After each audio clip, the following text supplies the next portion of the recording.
lei diz que, de fato, isso aqui é errado?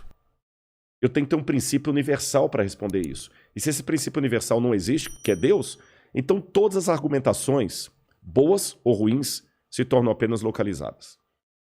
Então é por isso que a Bíblia dialoga com a filosofia e com a história. Agora tem um detalhe, uma ressalva. Mas em relação ao seu amigo ateu, por exemplo, qual é a resposta dele? Porque ele faz o bem? Por incrível que pareça, já teve a resposta? já. Qual é? Mas são respostas que não me convencem, a própria pessoa também diz que não. Meu pai me passou esse ensinamento. Exatamente. Aliás, eu nem vou responder com a opinião do meu amigo ateu. Eu vou te responder da seguinte maneira. Quando você fala, tá bom, ache-me uma ética universal. Porque você sabe que tem a ética e tem a moral. Aí você tem vários. Tem a escola do Aristóteles, você pode falar da escola de Kant, que fala que é a ética do dever, a ética deontológica. Você pode ir para a ética utilitarista de Heidegger. Ou seja, você pode seguir a ética que você quiser. Tá bom? Só que, quando você vai fazer a pergunta última, a pergunta do filósofo. Claro. Pergunta última, o que é a vida? O biólogo vai falar, não, a vida é quando o coração está... Não, não é isso que eu estou perguntando. O que é a vida? Como sentido. Quando você pergunta eticamente, qual é a ética universal? Qual é aquele princípio que faz você agir em prol do bem, que é um princípio que não está atrelado à sua cultura? Eu não estou perguntando perguntas efêmeras, eu estou fazendo pergunta filosófica. Eu não estou perguntando assim, o que é chique? Isso é efêmero, porque o que é chique hoje pode não ser amanhã. Você está entendendo? O que você coloca aqui agora como enfeite, há 30 anos atrás podia ser absurdo. Daqui a 50 anos pode ser ridículo. Pode ser ofensivo. Pode ser ofensivo, tá certo? Hoje eu estou usando aqui, o pessoal não está vendo, eu estou com uma calça jeans, um blazer e uma botina daquelas. Sim. Mas há 30 anos atrás eu estaria completamente ridículo. Ia parecer o Falcão, aquele humorista. Você usava jeans, né? Jeans com blazer. Você tá entendendo? Hoje é normal, então não estou perguntando o que é belo no sentido da moda. Eu estou perguntando... Uma coisa além disso. O que é o belo? O que é o respeito? O que é a ética acima de qualquer questionamento? Quais são os princípios universais da ética? Quando lançaram isso para filósofos, isso inclusive tem pesquisa, foi feita inclusive na Universidade de Stanford, com estudantes de filosofia. 2/3 deles não conseguiram responder qual é o princípio universal que está por detrás das ações do bem, que justifica o bem. Ou seja, se eu fosse um nazista aqui e te falo assim, me convença que o nazismo realmente é hediondo, você não ia conseguir me convencer a menos que apelasse para um princípio universal divino. Quando jogaram isso na... Deixa eu tentar, peraí. Se eu fosse te convencer... Partindo do pressuposto que você não acredita em Deus e não é... E nem você. E não nem tem eu. Deus. Ah, nem eu também. Exatamente, não tem Deus. Não tem Deus na jogada. Não existe Deus. Tente me convencer que apenas com argumentos humanos que o nazismo é hediondo. Você matar muita gente, você tá errado por quê? Porque vai contra o princípio. Não tem, que né? Princípio? Não tem. Não tem. Sabe quantas escolas de pensamento houve para tentar criar uma ética universal dispensando Deus? Só se fosse uma lei que limitasse. Você vai ser preso, mas ele não vai ser preso porque... Mas é local. É local. É errado porque... Não tem. Sabe quantas escolas de pensamento filosófico tentaram responder essa pergunta? 600. E teve alguma... Não, tanto é que houve 600. Se houvesse uma resposta coerente não haveria 600 propostas. Você tem o biologismo, você tem o próprio evolucionismo, você tem várias, nenhuma delas resolve. Vou te dar um exemplo. Uma das possíveis respostas, essa foi uma das que os meus amigos me deram. Não, mas pela lei da evolução das espécies, eu sei que é errado matar, porque senão eu também serei morto. Então, como esse é um princípio da evolução dentro de mim, para me preservar, eu não mato.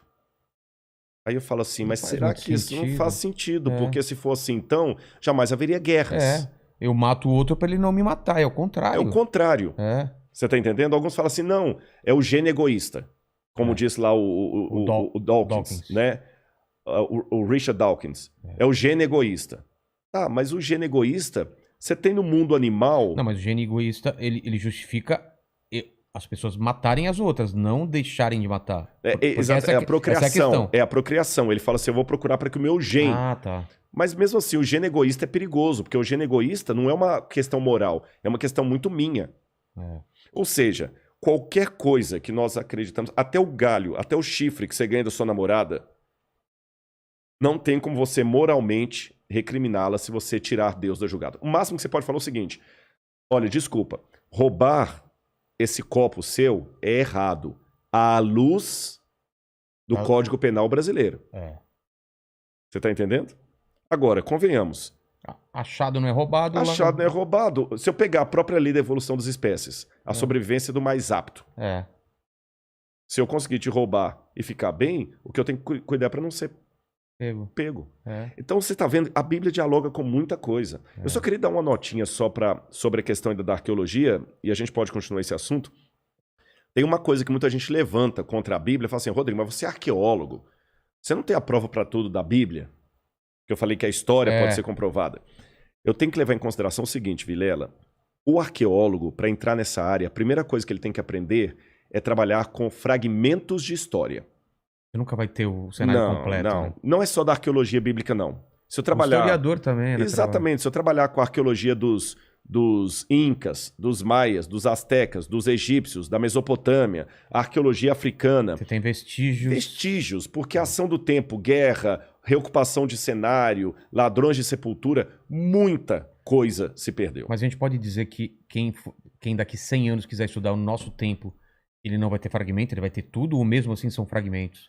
Olha, projeção de futuro é uma coisa difícil, meio complicada, né? a gente Mas fazer. partindo né? do pressuposto que vai estar tudo aqui, vídeos, fotos, tudo vai Pode estar ser que ele documentado. encontre tudo, mas se a gente continuar na esfera que nós estivemos, ele só vai encontrar as baratas, porque a guerra nuclear, se a guerra nuclear acontecer, aí destrói tudo. e a estupidez humana não me torna tão tranquilo quanto a impossibilidade disso. A inteligência é limitada, a ignorância não. A ignorância não. A menos que Deus intervenha, eu não trabalho tranquilo, que o ser humano não vai apertar o botão. Exatamente. E se houver uma guerra nuclear, nós vamos deixar menos para os arqueólogos do futuro do que os do passado deixaram para nós. Só vai ficar as baratas. A única que sobrevive. É verdade. Então, com o que eu trabalho? Eu trabalho com fragmentos de história, como qualquer outro arqueólogo. Então, a questão que eu tenho que perguntar não é se eu tenho uma prova arqueológica para cada página que a Bíblia conta. A pergunta é, o pouco que eu encontrei de arqueologia confirma ou desmente a Bíblia? Aí eu faço um trabalho estatístico. Tá. Eu não preciso entrevistar 200 milhões de brasileiros para ter uma certeza de quem será o próximo presidente do Brasil. Basta eu fazer uma amostragem aí com 2.000 e poucos brasileiros e daquela amostragem eu projeto, olha, se a eleição fosse hoje, Cecília Meirelles ganharia em primeiro turno com tantos por cento dos votos e Monteiro Lobato ficaria em segundo lugar com tantos por cento dos votos.